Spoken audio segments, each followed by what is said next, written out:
اور ڈور اور گڈی بہت نایاب ہے، 25,000 کا پنا ہے، 500 500 روپے کا گڈا ہے، لیکن چونکہ کہتے ہیں اس بار مال بن نہیں سکا، سختی بہت تھی اور ڈور جو ہے وہ خطرناک ڈور نہ بن سکے، تو اس سارے کے حوالے سے اس وقت بسنت تو منائی جا رہی ہے، لیکن گڈی ڈور کی کمی بھی بہت زیادہ لاہوریوں کو ہے۔ لاہور سے باہر سے جو لوگ آئے ہیں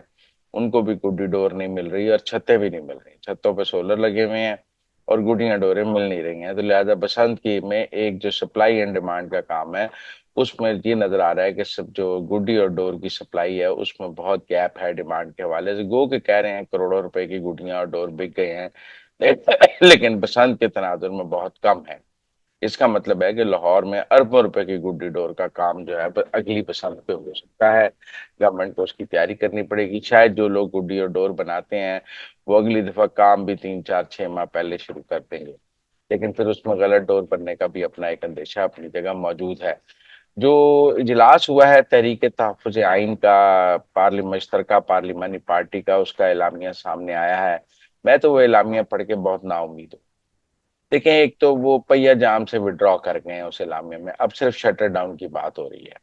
اب مجھے اس پر ایک لطیفہ یاد آ گیا کہ ایک سکھ کی نا تو سونے کی دکان تھی، حکومت نے سونے پر ٹیکس لگا دیا، سکھ کو بہت غصہ چڑھ گیا، سکھ نے کہا کہ میں احتجاج کروں گا اس ٹیکس لگانے پر۔ تو تاجروں نے پوچھا کیا احتجاج کرو گے؟ اس نے کہا میں اتوار کو اپنی دکان اب بند رکھوں گا۔ انہوں نے کہا اتوار کو تو تمہاری دکان پہلے ہی بند ہوتی ہے، تو بند اب کیا بند؟ انہوں نے کہا پہلے میں معمول کی چھٹی میں کے طور پہ بند کرتا تھا، اب میں احتجاج کے طور پہ بند کروں گا اتوار والے دن، اور سوشل میڈیا پہ اس کی ویڈیو لگا کے دکھاؤں گا دکان کی کہ میں نے احتجاج کے طور پہ بند کی ہوئی ہے۔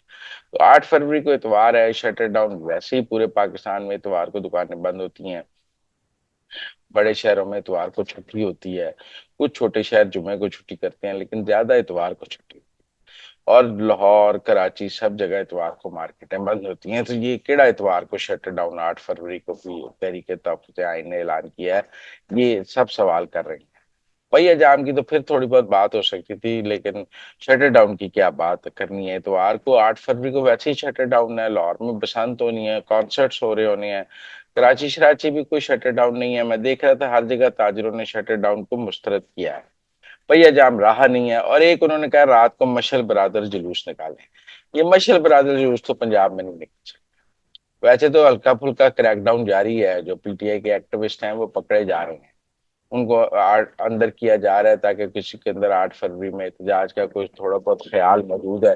وہ خیال بھی ختم کر دیا جائے، اور پنجاب پولیس اس حوالے سے کریک ڈاؤن کر رہی ہے، لیکن پھر بھی میں سمجھتا ہوں کہ پنجاب میں کوئی مشہور برادر جلوس نکالنے کا تو کوئی راستہ موجود نہیں، کے پی میں نکل سکتے ہیں۔ اب کے پی میں کیا 8 فروری کو شٹر ڈاؤن ہوگا، یہ ایک بہت بڑا سوال ہے۔ ویسے تو کے پی کے اکثر لوگوں کے اراکین کا خیال ہے کہ کے پی میں شٹر ڈاؤن کرنے سے حکومت کو کیا فرق پڑتا ہے، یہ تو کوئی احتجاج نہیں، شٹر ڈاؤن ہونا ہے تو پنجاب میں ہو۔ میں کہ شاید خٹک اور پی ٹی آئی کے جو ایم این اے ہیں ان کی بات سے متفق ہوں کہ تجھے کے پی جتنا مرضی بند کر لو، اس سے گورنمنٹ کو کیا فرق پڑتا ہے، وفاقی حکومت کو یا پنجاب حکومت کو؟ آپ کا تو اپنا صوبہ ہے، آپ کی حکومت ہے، اپنے صوبے میں اپنی حکومت میں خود ہی احتجاج کرتے رہے، تو یہ تو کوئی بات نہ ہوئی۔ تو ٹیکنیکل بات یہ ہے کہ احتجاج کرنا ہے تو آئیں ذرا پنجاب دیکھیں۔ شفیع جان صاحب نے ایک بیان دیا ہے کہ اگر خان صاحب نہ رہے تو پی ٹی آئی ٹوٹ جائے گی، شفیع جان صاحب یہ بات کو پتا ہے، یہ تو بشرا بی بی اور علیمہ خان کے گروپس میں ہی تقسیم ہو جائے گی، اور یہ تو دو دھڑے تو بڑے سمپل نظر آ رہے ہیں بشرا بی بی اور علیمہ خان کے، لیکن میں سمجھتا ہوں کہ 8 فروری کا کوئی احتجاج کا واضح پلان تحریک تحفظ آئین نہیں دے سکی ہے، کوئی ایسا پلان نہیں ہے جو حکومت کو ان کر دے، کوئی ایسا پلان نہیں ہے جو حکومت کی نیندیں اڑا دے، الٹا محمود خان اچکزئی اور وزیر اعظم کی ملاقات کی باتیں ہو رہی ہیں، اس نے بھی 8 فروری کو کافی ڈیفیوز کیا ہے، سہیل افریدی کے ایپیکس کمیٹی کے اجلاس نے 8 فروری کو بہت ڈیفیوز کیا ہے، سہیل افریدی اور وزیر اعظم کی ملاقات نے 8 فروری کو بہت ڈیفیوز کیا ہے، اور میں ذاتی طور پہ سمجھتا ہوں کہ ملک میں 8 فروری کا وہ مومنٹم پی ٹی آئی بنانے میں کامیاب نہیں ہوئی ہے جو اس سے پہلے وہ بنا لیتی تھی کم از کم سوشل میڈیا پر ہی، اس لیے اس بار ایسا لگتا ہے کہ جو ڈائیورژن ہے وہ کافی لگی ہے، کوئی شیر افضل مروت اور مشال یوسف زئی نے بھی لگائی ہے، اور بھی جگہوں سے ڈائیورژن لگی ہے۔ اگر میں کہوں کہ اسٹیبلشمنٹ نے اس بار 8 فروری کے احتجاج کو ڈیفیوز کرنے کے لیے ایک منظم اور اچھی حکمت عملی لگائی ہے تو یہ غلط بات نہیں ہوگی، کیونکہ اس کے نتیجے میں ہمیں یہ نظر آ رہا ہے کہ پاکستان میں 8 فروری کا کوئی ماحول نہیں بن پایا ہے۔ ایک تو پی ٹی آئی نے خود بھی اس ماحول کو بنانے کی شاید کوشش نہیں کی، اور اس میں بھی اسٹیبلشمنٹ کا کمال ہے کہ اسٹیبلشمنٹ نے پی ٹی آئی کو کبھی آنکھوں کے علاج پہ گھما دیا، کبھی ملاقاتوں پہ گھما دیا، اور گفتگو 8 فروری پہ نہیں آ سکی۔ اور جب 8 فروری کو فوکس ہی نہیں کیا جا سکا، حالانکہ محمود خان اچکزئی ان کو کہتے رہے کہ یار چھڈو، علاج چھڈو، 8 فروری پہ آؤ، لیکن 8 فروری نہیں آ سکی۔ اور سب سے بڑا ترک کا پتہ تو مریم نواز نے کھیلا کہ اس نے 8 فروری کو بسنت ہی اناؤنس کر دی ہے۔ اب میرا مطلب ہے بسنت منائی جائے گی یا احتجاج ہوگا، لوگوں کو سمجھ نہیں آنی۔ مجھے لگتا ہے بسنت کا جو رنگ ہے وہ 8 فروری کے احتجاج پر غالب آ جائے گا، اور یہ گفتگو شروع ہو جائے گی کہ بسنت زیادہ کامیاب رہی یا 8 فروری کا احتجاج زیادہ کامیاب رہا۔ لوگ کہیں گے بسنت زیادہ کامیاب رہی، لوگوں کانسرٹس ہو رہے ہیں، چھتوں پہ رش ہے، لوگ ویسے ہی چھتوں پہ چڑھے ہوں گے، چھٹی ہوگی، اور اوپر سے گورنمنٹ نے لمبی چھٹی لانگ ویکنڈ بھی کر دیا ہے۔ مجھے 8 فروری کا احتجاج جو ہے وہ ناکامی کی طرف جاتا نظر آ رہا ہے، اور میرے خیال میں اس میں اسٹیبلشمنٹ کی ایک حکمت عملی شامل ہے۔ اس نے اس بار گورنمنٹ کے ذریعے احتجاج کو ناکام نہیں بنایا ہے، اس بار 8 فروری کے احتجاج کو ناکام بنایا گیا پی ٹی آئی کے اندر سے۔ پی ٹی آئی کے اندر ایسا کانفلکٹ پیدا کیا گیا ہے، ایسی ڈائیورژنز لگائی گئی ہیں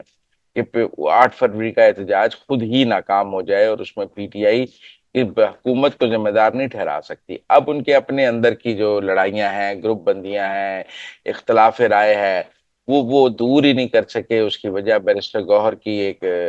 کمزور قیادت ہے، سلمان اکرم راجہ کی متنازع قیادت ہے،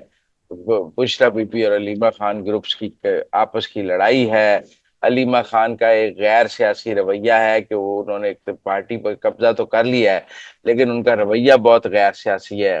اور وہ ایک جاگیردارانہ رویہ ہے، وہ کسی کے ساتھ تمیز سے بات کرتی نہیں ہے، وہ سیاسی لوگوں کو ساتھ لے کر چل نہیں سکتی، باکسی ایٹیٹیوڈ ہے ان کا